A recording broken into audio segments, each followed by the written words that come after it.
Hello, all, and welcome to Frame by Frame, where we take a closer look at iconic film scenes. My name is Jennifer Hahn, And I'm Sarah Callan. and in this episode, we're going to be discussing the opening scene from the 1974 film, The Conversation. If you want to watch this scene, we're including a link to this in the show notes, so you can go watch the scene. I think it's like 3 minutes long. Very short, punchy, very jam-packed, and then come back and listen to the rest of our conversation. So, Sarah, we're talking about this opening scene.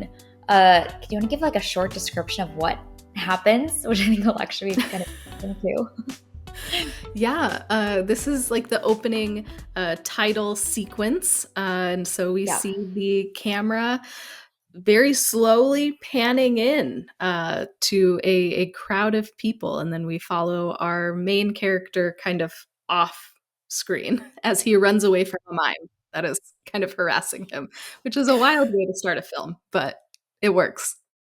Yeah. Yeah. It's so interesting because it feels like nothing happens in this scene, and yet it feels like so much is happening all at once. Yes. So lots to talk about.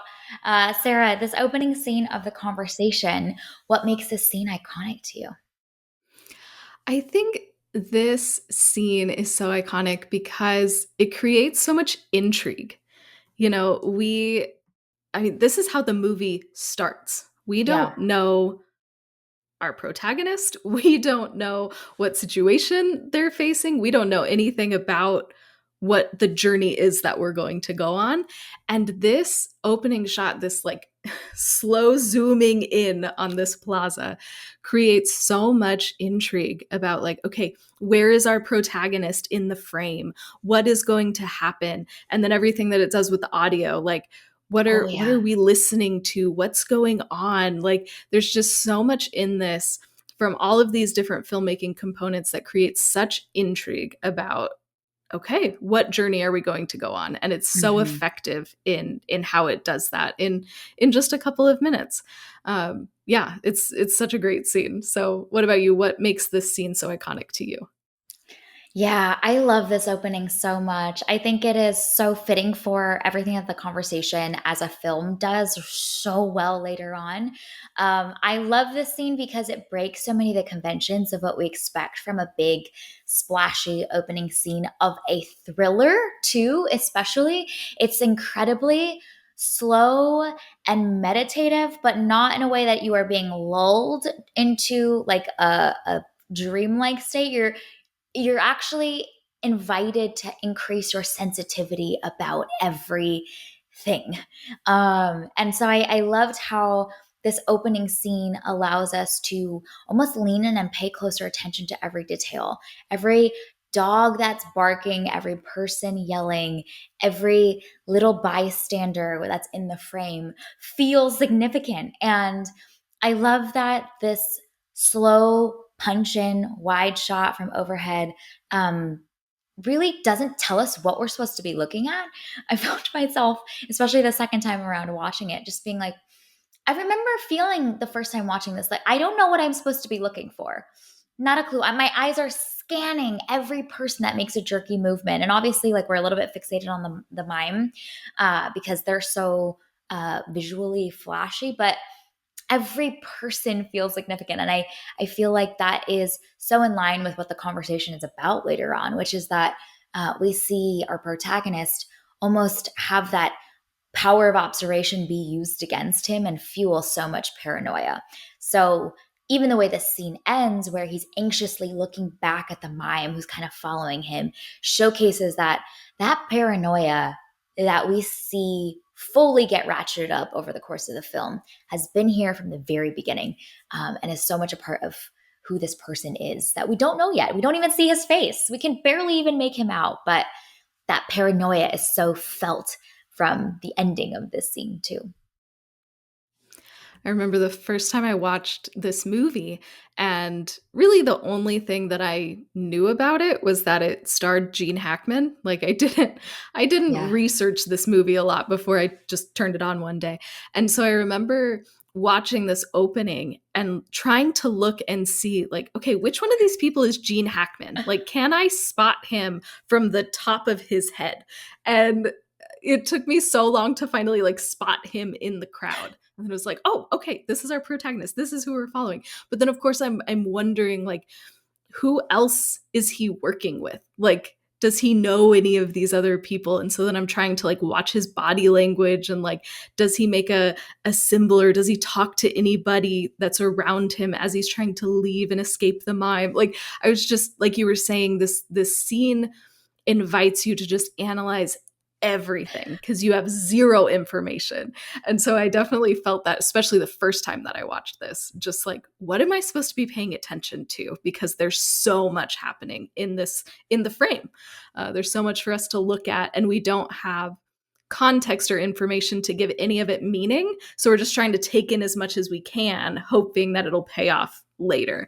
And so I think Mhm. for me, like, this created, it's such a perfect setup for this movie, like thematically, and then all of the emphasis on the audio and all of this, like you mentioned, the paranoia, like this Yeah. one opening shot sets up so much that we see later in the film. Like, I couldn't think of a more perfect opening for this film than this opening. Yeah. Yeah. It's so good. It's so good. And the use of the frantic jazz score in this opening, I think, is also so significant. Obviously, there's lots of great foreshadowing for that being a significant part of the quirk of our main character. But it's not a slow, smooth, groovy jazz. Oh, no, no, no. There's a freneticness about it, which jazz does so well. But I think that also adds to the atmosphere of this whole opening sequence feeling very unsettling.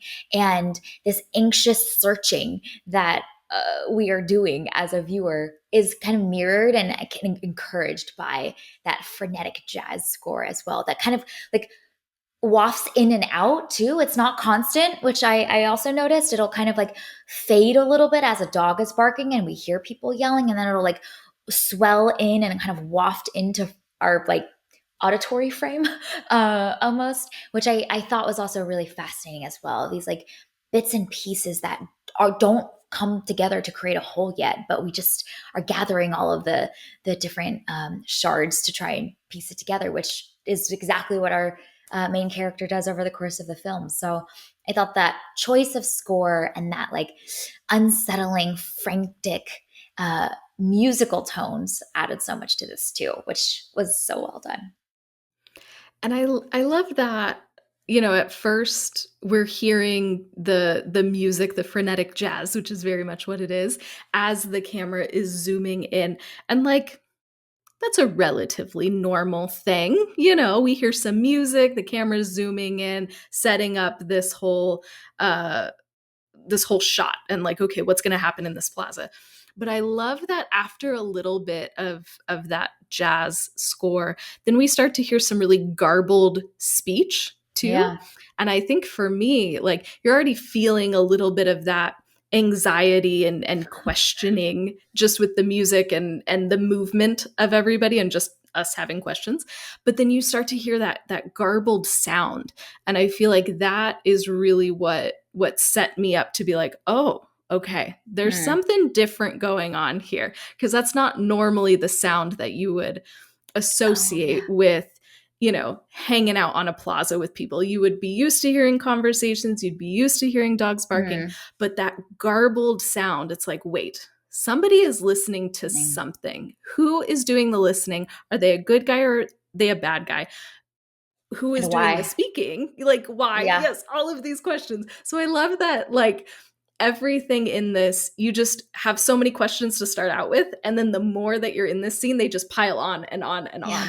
And you have to keep That's so watching the good. movie to find out what happens.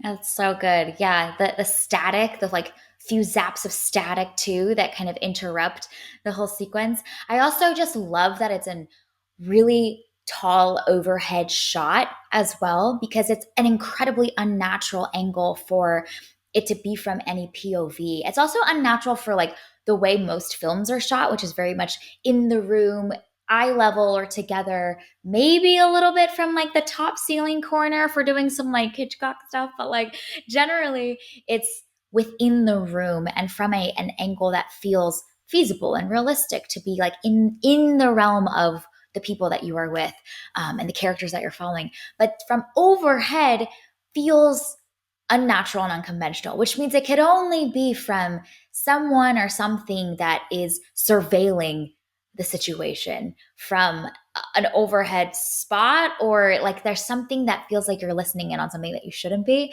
and you're adopting the POV of someone that is like looking to observe versus looking to be a part of whatever moment is happening. And I think that overhead shot choice was also so genius. So it's so funny. I feel like we mentioned, nothing happens in this scene. Like even your just sentence, like one sentence description of it was like, wide pungent shot of park with unnamed people and a mime, you know? And yet there's so much meat that's happening here too. So yeah, so good. And you said it earlier, but like this opening shot just beautifully sets up the rest of the film. And I Mhm. love that Harry, our protagonist, we don't even know his name at this point in time, but Gene Hackman's character is, standing off to the side in the back, trying to not be seen. Yeah. And I mean, as a surveillance expert, which is what he is, that is his whole goal, is to gather information, gather these audio files without the subjects knowing that he's there, not knowing he's Mm, recording.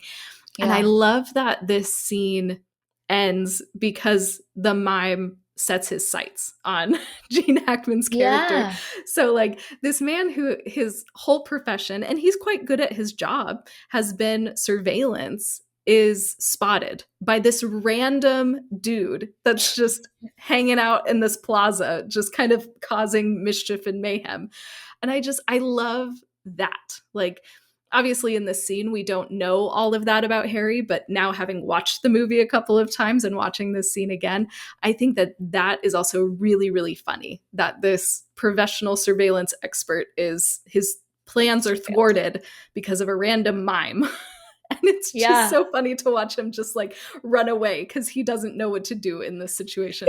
I mean, I wouldn't know what to do in this situation either. So I love that, like, there's so much intrigue and so many questions, but also there's like levity and kind of Mm. silliness in this as well. Well, and it also is like a really great introduction to us to know who this character is. I mean, if a mime is following you and making fun of you, there's a whole spectrum of reactions and our colorful personalities that we've seen in movies that some would confront, some would beat up the mime, some would like go and play with the mime as well. And so seeing his reaction, which is to run, and to anxiously, constantly with paranoia look back, but to run is also so character revealing for who this person is or what he feels like is the right choice to make in this situation, where he seems to, as we learn later, have a goal in mind, and like this is how he's handling the situation too. The use of the mime, actually, the more that I think about it, is so genius, because leading up to that interaction where we get to see the mime follow and make fun of Gene Hackman, I kept, my eyes kept going to the mime, and then I would kind of try and dart away because I felt like the mime was a distraction in some way. And I was like, oh my gosh, but I'm missing probably something that I'm supposed to be noticing uh, over here in the other side of the frame. And yet, because the frame is generally so still and most people are not moving that flamboyantly, that my eyes just kept going to them. And so that tension that we felt too as a viewer of like, okay, there's a mime over here, and like, what else is happening though? But then like, what's the mime doing next? Like, why are they dancing and causing it feels like something is about to happen with the mime, and it just ends up being funny yet again that the mime is the thing that leads us to the person that we were looking for and hoping to follow over the course of the movie. So just the mime has a whole arc and function in this short scene that I think is so genius too. Yeah, yeah. The mime is almost like the inciting incident, Yeah. like he collides with Gene Hackman and then forces him to move, which then leads us into the next scene. So like the mime is so important in this, even though he's just like messing around and playing with the Yeah. dogs or whatever he's doing. He's having a great time. But I love that there is so much movement in the frame because I mean it's a big plaza and we're just like zooming in for minutes, but there's Yeah. so much to watch as people are just milling about doing their things. You got dogs running in and out of the frame. We talked about the mime. So I love how much visual interest there Mm. is, as well as all the stuff that's going on auditorially with the score, everything. So the visuals match what we're hearing, which is also a nice pairing. Satisfying. Yeah, yeah.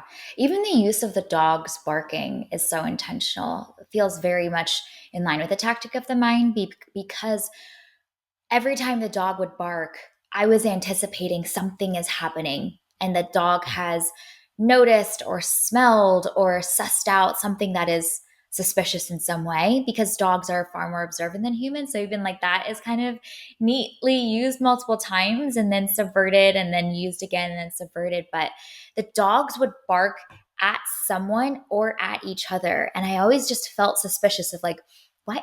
The dog's probably picking up on something that it's noticed or smelled or sniffed at to be a little funky and not right. And so the dogs barking obviously add to the soundscape of it all, but they also added to this feeling of like, oh my gosh, is something happening? Is something about to happen? Oh no. Oh, okay, I think it's just dogs. But then wait, there's another dog. Are they noticing something? And like that direction of our attention and anticipation and curiosity that then gets thwarted again was really fun to experience again. So that's pretty neat too. In a film about observation and heightened observation, dogs being an animal and a species that are so uniquely designed for that, and to use those in this opening scene was pretty clever. It's so funny. Like as we're talking, it's almost like this is like a movie version of like Where's Waldo? And like we're we're looking at this opening scene as we're watching it. And it does feel like you're doing like a Where's Waldo kind of page of, but we just don't know who Waldo is or what we're looking for. And so we just have so many questions and we're looking so hard and listening so hard to try and like, okay, is this a clue? Is this person Yeah. important? Is that important? Is that sound important? And so I just love how this whole scene just, like you said at the beginning, like makes us want to lean in and pay more attention because we know important things are happening. We just don't know what. Yeah. And I don't know, like the more that we're talking, the more impressed I am at how well this sets the tone and the pace for this entire film. Yeah. Yeah. It makes me want to go watch the rest of the entire movie now, honestly. Yeah. Any other last big things about the scene from the conversation that we wanted to mention before we wrap? There's so much meat here. There is so much meat here. Who knew that we could talk for like almost 20 minutes on just Three this minutes, 3 minute opening shot single of the shot. conversation? But there's so much meat here, and it's indicative of the entire film. I've seen the conversation multiple times now, and I feel like each time I've watched it, I've just uncovered more. So this Mm, scene is such a great like appetizer for a really yeah. great movie that's to come. Yeah. So if you haven't seen the conversation yet, this is your very passionate two folks that Absolutely. cannot back this film enough. Yeah. Uh, Fascinating to see a opening to a film like this. I think we're so used to getting incredibly big, high energy, high adrenaline spectacle to hit the ground running with a lot of openings of films, to grab our attention, to like throw us in the deep end into this world. And this scene does that, but it does it in this quiet simmer of a method that almost is even more effective because we're like, oh my gosh, what's happening? So just it's always neat to see a film do something different than the conventions, which is indicative of what the conversation does in general. But I think this opening scene is a great example of it as well. So I'm so glad we got to talk about it. Me All right. too. And Jen, the good news is that we've Oh, actually talked yeah. about this entire movie because we both loved it so much. So we had to talk about it. So, yeah, if you want to hear us just gush about the conversation, uh, subscribe to And Us Living Room. It is our premium subscription offering. And we have our review of the conversation as a special bonus episode. It just dropped a couple of days ago. So go subscribe to And Us Living Room for to be able to listen and watch that conversation, whichever you prefer. So yeah, if you want to sign up, just click the link in our show notes. Yes, that was really well done. That was such a Thank you. great, yes. I was like, I oh have it in my yeah, notes. we did. I have it in my Yeah. notes. Talk about our review. Yeah, yeah. We just launched And Us Living Room just not too a couple of weeks ago at this point, and it's our place of connection and comfort and safety and just places to lounge together and talk about good movies, good TV together in kind of a more special, close knit space. So yes, we'll include the show notes for all of that, or we'll include the details of that into the show notes. So go check that out. We have lots to say about the conversation. But in the meantime, this was our frame by frame scene breakdown of this iconic opening scene of the 1974 film, The Conversation. Thank you for listening to this week's episode of Frame by Frame. You can subscribe to this podcast on Spotify, Apple Podcasts, wherever you tune to your favorite shows. Drop us a rating and review, letting us know if you've seen The Conversation. If so, what are your thoughts about it? You can connect with us on Instagram, Threads, and Blue Sky at moviesnestpod, or email us at moviesnestpod@gmail.com. Check out our website, andusmedia.co, for the latest on Movies and Us and our other podcast, TV and Us. Keep an eye on this feed. We'll be back soon with a new Movies and Us review. And in the meantime, we hope you have an amazing week, and we'll talk again with y'all very soon.